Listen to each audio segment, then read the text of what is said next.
Hello, welcome to On Wildlife. I'm your host, Alex Ray. On this podcast, we bring the wild to you. We take you on a journey into the life of a different animal every week, and I guarantee you're going to come out of here knowing more about your favorite animal than you did before. On this episode, we're talking about a parasitic animal that uses aquatic animals as its host.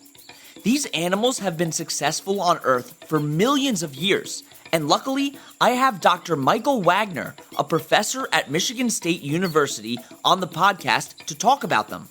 So get ready to hold your breath as we go underwater to talk about lampreys.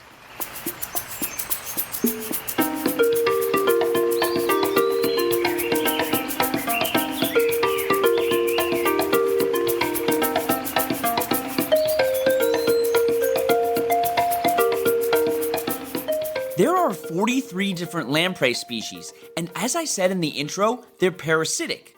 And they have long, slender bodies and kind of look like eels, but they're not closely related, and we'll talk more about what they actually are during the interview. Most lamprey species can be found in temperate regions in freshwater streams, rivers, and lakes. But there are also sea lamprey that live in the oceans in the northern hemisphere. Okay, now that we know the basics, let's hear from our lamprey expert, Dr. Michael Wagner. First, I wanted to learn about his journey to studying lampreys.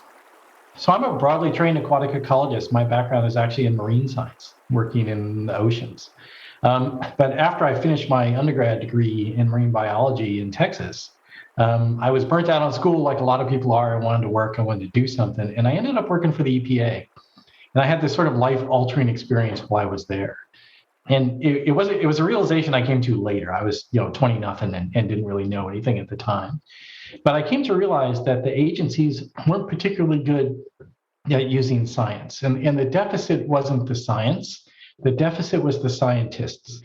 And so science wasn't there advocating for its use, right? Not for a particular action or outcome or policy, but that the science be used in making that decision.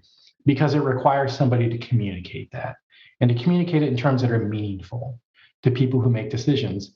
And you can only get to that point if you sort of dedicate your career to working with those people and trying to understand how they make decisions, how they manage resources. And so it sort of shaped my career because I wanted to go down a path that would lead to me being a scientist playing that role to the extent that I could in agencies, sort of creating the science that is of use, but also participating in the practice of making it useful. And so that led me to the study of invasive species in my graduate work. But it doesn't exactly tell you how I came to study sea lamprey, because I was working on little invasive minnows in mountains of Western North Carolina, having come from a marine science background. I'd never worked with lampreys. I'd never worked with Great Lakes, let alone lake ecosystems. And a lot of the work that we do now is sort of study how these animals use chemicals they produce to communicate. And I never worked on chemical communication. So I was singularly unqualified for the job that I was hired to do. Sort of what helped me carry the day was, I think, the ability to communicate these interests and sort of fit in well with where they wanted to go. And ultimately, experience that's sort of directly on target is of value in science, but it's not the critical aspect that makes somebody effective and useful in a scientific career. That's really just two things. One is a trait, which is curiosity, right, which many of us share. And the other is a vocation, sort of a willingness to dedicate a lot of your time and effort in life towards taking that curiosity and directing it into very rigorous and controlled exploration for the answer to your curiosity. And science offers that. And so you put those two things together and you've got a scientist, and then that's somebody who can come in and maybe take on things they haven't taken on before and have some success. Communication in science is so important. You could do amazing research, but if you're not a good communicator, it's going to be hard to get people to listen to you. Now let's hear about some of the research that Michael does at Michigan State University.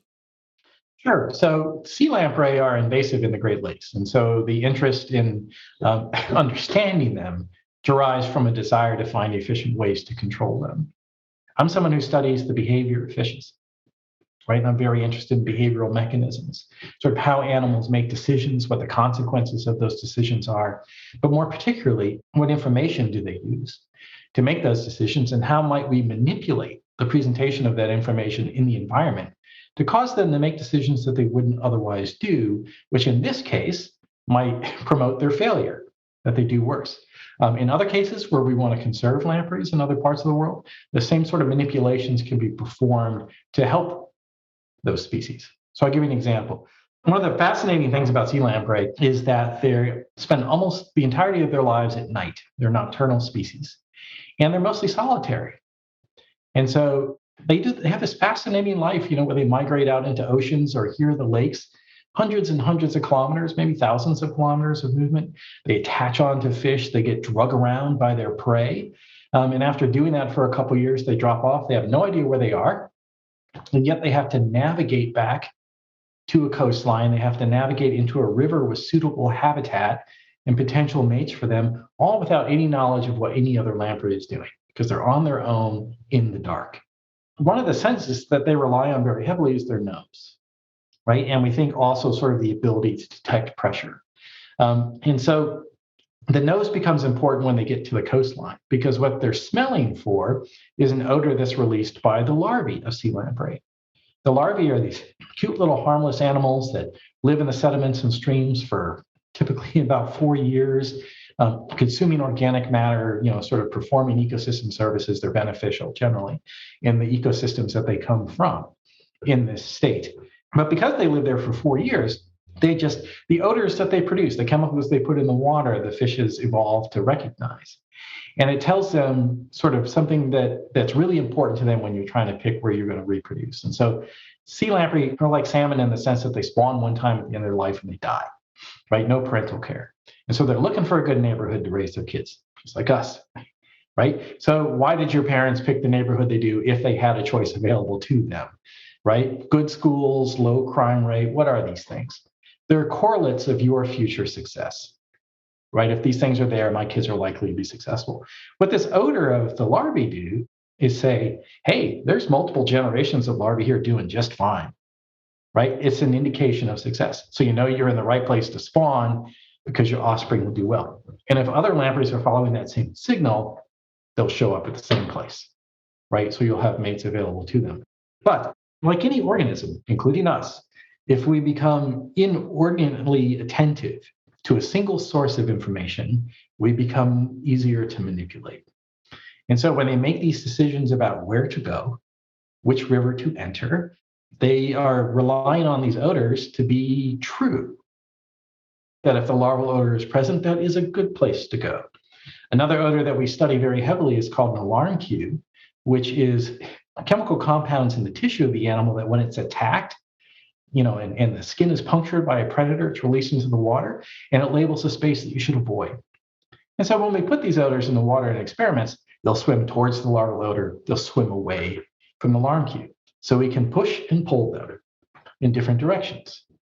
For example, when they're coming up a river, and sort of all the good habitat, two tributaries come together, and all the good habitat's on the left. Follow that larval odor, and you go right into that river. It's not coming out of the other one, right? We can reinforce it by adding the alarm cue. But imagine a situation where we treat it with this lampricide and the larvae are gone. They're mostly gone. Now we can put the odor wherever we want. And so now we could guide them into a river that actually doesn't have good habitat for their offspring and let them spawn. And that reproduction is wasted. It doesn't result in any new offspring that'll become parasites and eventually go out and attack the fish. And so that's a simple example of how you can manipulate the animal's decision-making if you understand the information it uses to make a decision and how that information is dispersed in space, right? So you basically create a roadmap, a chemical roadmap for them, and they follow it to the wrong place. Sort of like if I screwed with your Google Maps in your phone. I could get you to go anywhere I wanted you to. You think you're going off to a pizza joint, and you actually end up in, at the county courthouse or wherever I want you to go. Wow, it's really amazing how we can look at a lamprey's reliance on smell and use it to help an ecosystem by making sure that they don't reproduce. And remember, in this specific habitat, they're invasive species, but they aren't invasive in their native habitats. We're going to take a quick break, but when we get back, we'll learn more about these interesting animals.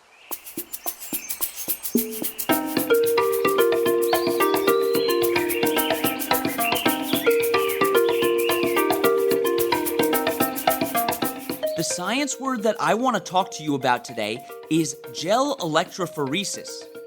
Gel electrophoresis is a process that scientists use to compare individuals' DNA. It uses electricity to sort the DNA by how long the strands are. If the strands align more, that means that the two individuals that you're comparing are more closely related. Okay, we're back. Now let's talk a little bit more about what lampreys are. These are in a group called the jawless fishes, right? And jawless fishes have been around for about 500 million years, at least that long. And that shows up in the fossil record. And they were pretty diverse up until about 200 million years ago. And now there's just sort of two groups left that don't have many species. There's the lampreys and then the hagfishes, which occur in the ocean. And these sort of superficially look similar. They're these squishy eel-like animals, but they're actually fairly distantly related. Sea lamprey has been around for probably, well, in the fossil record, we know they've been around at least as long as 360 million years. And it's because they have a simple, straightforward lifestyle that is successful, regardless of major changes on the planet. Their life is pretty simple. They start off again as these sort of little blind larvae living in sediments and rivers and eating organic matter and algae. But after about 4 years, they go through this metamorphosis. Their sensory systems elaborate. They get eyes, right? Their mouth changes quite a bit. So they don't have jaws like we do. It's just sort of this round hole at the end of their face. And when they go through this metamorphosis, that hole becomes what we call a suctorial disc. It can create suction, right? And it becomes kind of toothy. They have these sort of rows of teeth that you can see on them that are actually made out of keratin and other materials that are sort of like your fingernails more than like your teeth. And they also get some teeth on their tongue. And so this transformation prepares them to parasitize other fish. And so now they migrate out of rivers into oceans or lakes, and they start looking for a fish to attack. They attach onto the side of it, and they use those teeth on the end of its tongue to drill a hole into the side of the fish. And then they live off of blood and body fluids and probably a little bit of tissue, but mostly blood feeding. And they'll do that for 1 to 2 years before they drop off and do this migration back in. So they're extremely unique in how they get their food, but how do they find the fish that they're going to latch onto? That's an interesting question because probably the piece of their life we know the least about is when they leave the rivers or estuaries and go out and start hunting for fish. Because again, they're doing it at night. It's difficult to find them because even if you catch a fish that has a lamprey on it, they'll probably drop off before you get it reeled into the boat. But our suspicion is, like most things in our life, they're using odor to do it. And so if you think about it, sea lamprey, are migrating out of these rivers either in the fall or early in the spring, sort of when water levels are rising in the river and they can sort of ride that wave of high discharge out and just get carried out into the ocean and not have to burn a lot of energy. And the suspicion is that the first thing that they're targeting are probably small fishes. Well, why small fishes? Partly, I suspect, because those small fishes are often in schools of thousands to millions of individuals, which means as they swim by in bays and estuaries, they leave behind a big odor plume. You think about menhaden or something like that, which they're known to attack in the ocean. There could be millions of individuals in a single school putting out an odor plume that might be, 50 kilometers long and kilometers wide. And in fact, we find menhaden by how they change the water when they move through. Menhaden fishing uses airplanes that can spot the schools, and they can't see the fish. But what they can see is a huge stripe of clear water behind them because they just ate all the plankton as they went by. And so we think they follow these odor trails and find their fish and attach to them. Their ability to use their sense of smell is really awesome. So what has made lampreys so successful for such a long time? I think their key adaptation is simplicity in their decision making, that they have these few simple processes that they use to undertake these very difficult tasks. And so one of the reasons we probably haven't studied them too heavily is because they are too simple. They have too straightforward a solution to these problems, and human beings love complexity, right? You can watch 100 nature shows on the amazing map and compass navigation of salmon and birds and how they use the magnetic fields and stars and do all these amazing things, right? Lamprey can't do those things. Worse yet, lamprey can't pay attention to what others are doing because, again, they're alone and in the dark. But what they can do is use features in the environment that don't change over time. So, for example, water depth is always shallower on the coastline than it is offshore. Same in a lake, right? There's always a slope. Sea level rise and falls during ice ages as much as 300 feet in the ocean. But invariably, there's a gradient. And if you swim along the bottom and sort of can sense the water pressure above you, this animal's negatively buoyant. It spends a lot of time in the bottom. Then if you just sort of swim in the direction in which the pressure is going down, you're going shallower, and that'll get you to the coastline. So there's this fixed environmental gradient that gets them to the shore. And so we've done studies with them with telemetry devices in them to see them doing this in the Great Lakes. And so when they start moving at night, they start turning these big circles on the bottom, which we think is sampling across this depth gradient. And then they pick a direction and go, and that direction is usually right towards the shallow water. But then when they start heading in, they start casting in the water column. They'll sort of swim up to the top and down to the bottom, up to the top, down to the bottom, these big vertical casts. And we think what they're doing there is spending more time on the surface. They periodically go down the bottom to confirm that it's getting shallower, but they also evolved, in the ocean environment. So the fresher water that comes out of estuaries kind of slides out on top. It's lighter, right? Less dense. An estuary is a place where fresh water and the ocean meet. And so you sample up in the top and spend time in the top because you're sniffing around for this odor and other odors that tell you you're getting close to the shore. And so once they get in, all you have to do to find every estuary on the western Atlantic coast, the east coast of the United States, is whenever you hit the shore, just turn right. And then Coriolis, which is how water moves as a function of the planet, causes the plumes out of these estuaries to turn south as they come out. So if you hit the coast and go north, you'll hit every one of these plumes. And so then you smell what you're looking for, and that pulls you into the right estuary. And then you follow through again, and you're smelling the exact same patterns, looking for the river plume coming in the estuary. That tells you you've hit the right river, and then you follow these odors home. It's simple, and now a lot of this is some of this we understand, and some of these are just hypotheses that we're still working on and testing. So this is my belief, partially, as well as data that we have to confirm some of these behaviors. So I just want to make that clear to your listeners. We haven't worked all of this out. It's an exciting problem to go after because simple solutions are fascinating, right? And in some ways, they're the holy grail, right? You always want these simple, elegant solutions to complex problems, even though, again, we're fascinated by complexity. But it probably explains why the species has been around for hundreds of millions of years. Doesn't look like it's physically changed all that much in that time, because it has these simple, straightforward strategies for doing the three things that every organism has to do: finding the resources to survive, not becoming a resource for something else, and if you're successful at those two things, you get to reproduce. That's such an interesting point, because sometimes we think that if an organism is more complex, that means it's more successful. But sometimes simplicity is the best way to survive in your environment. Earlier, Michael was talking about how some lampreys can be invasive in certain ecosystems. It's important to first know what an invasive species is, right? It's not a particularly nice word, right? Nobody gets excited if they go to the doctor and he's like, good news, you're going to have a procedure and it's going to be invasive, right? So it's a term that has a negative connotation to it, and there's a reason for that. It's not a biological classification, right? An invasive species is an introduced species, a species that came from somewhere else and was introduced as a consequence of our behavior or directly by us, right? So we put it there on purpose, or it hitched a ride, like on a boat or a plane or something like that, and arrived. That makes it non-native, that makes it introduced. That doesn't make it invasive. To become invasive, its population has to grow, and the most important point is it has to cause harm to something that we care about, right? So the assignment of an invasive species label to an organism, and typically a population, right? It's a population of a species that's in a place it didn't get to naturally, and it's now causing problems, is defined because we decide what's a problem, right? If it harms something that we care about, like sea lamprey attacking fish in the Great Lakes that have great economic, ecological, and cultural value to the peoples of that region, then we decide that the lamprey is harmful.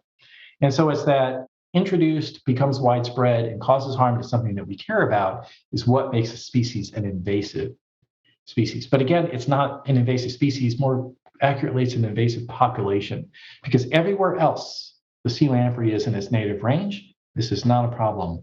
And all other lampreys, in their native ranges, this is not a problem. But sometimes the brush paints a little too wide.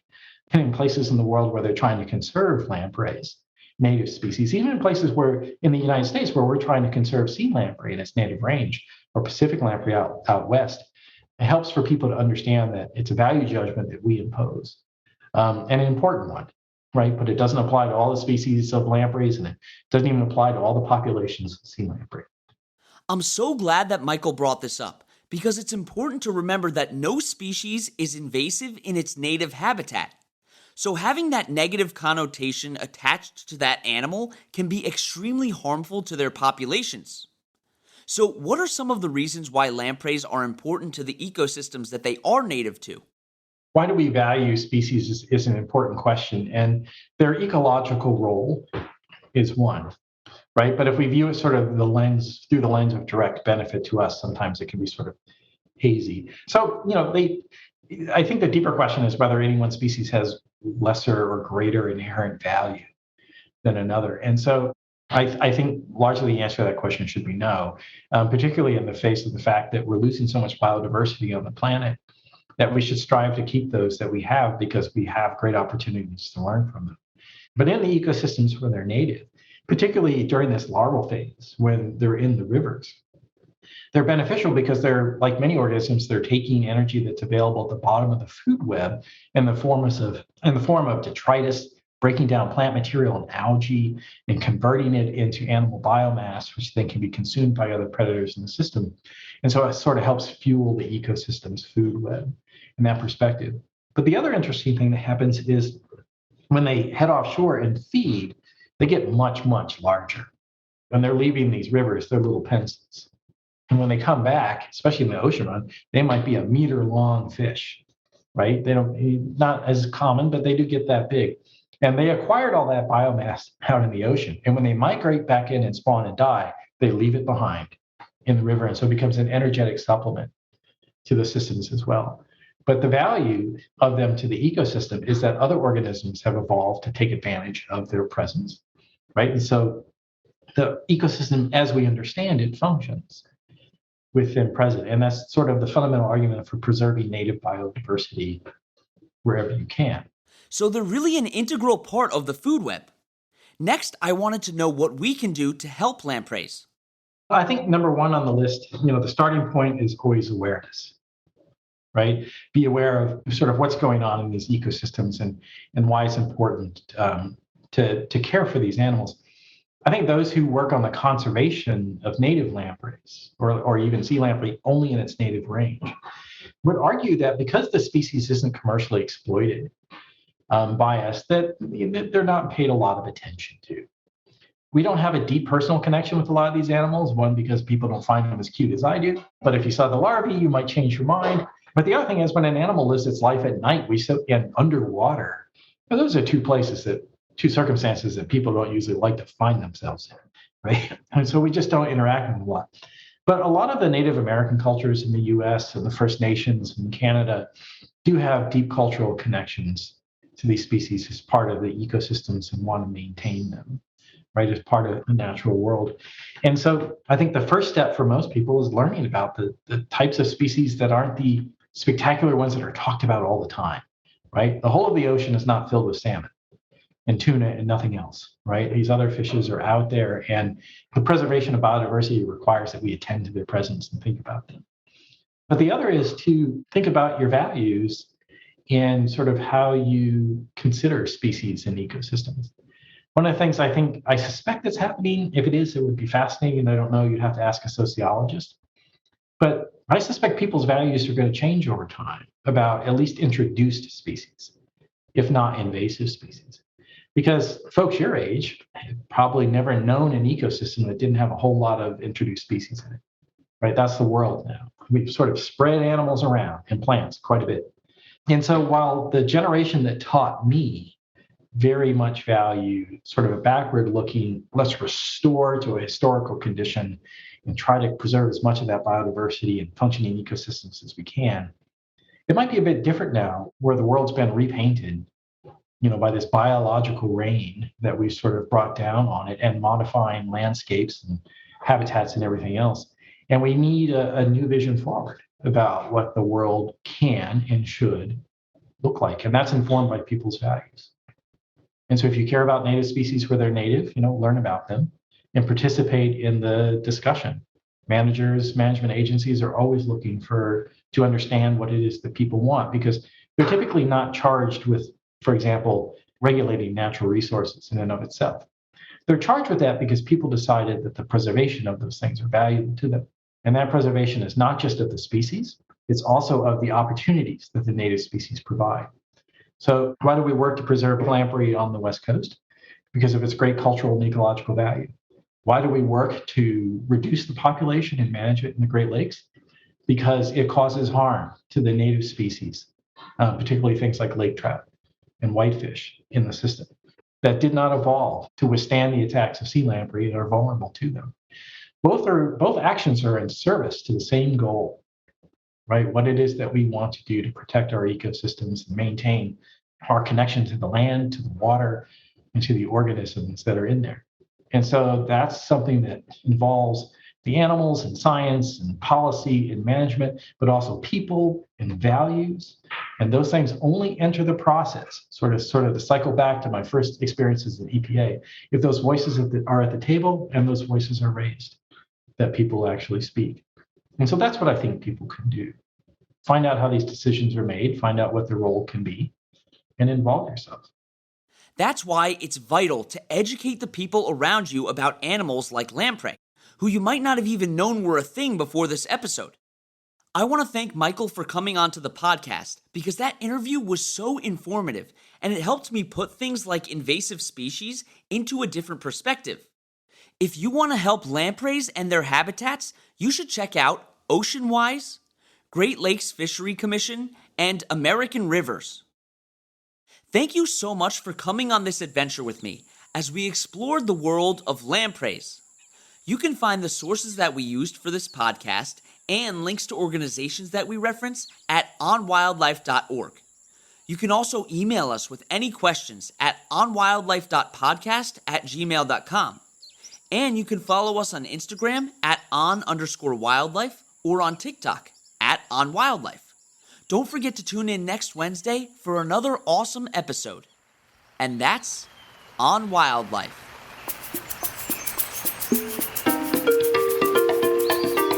You've been listening to On Wildlife with Alex Ray. On Wildlife provides general educational information on various topics as a public service, which should not be construed as professional, financial, real estate, tax, or legal advice. These are our personal opinions only. Please refer to our full disclaimer policy on our website for full details.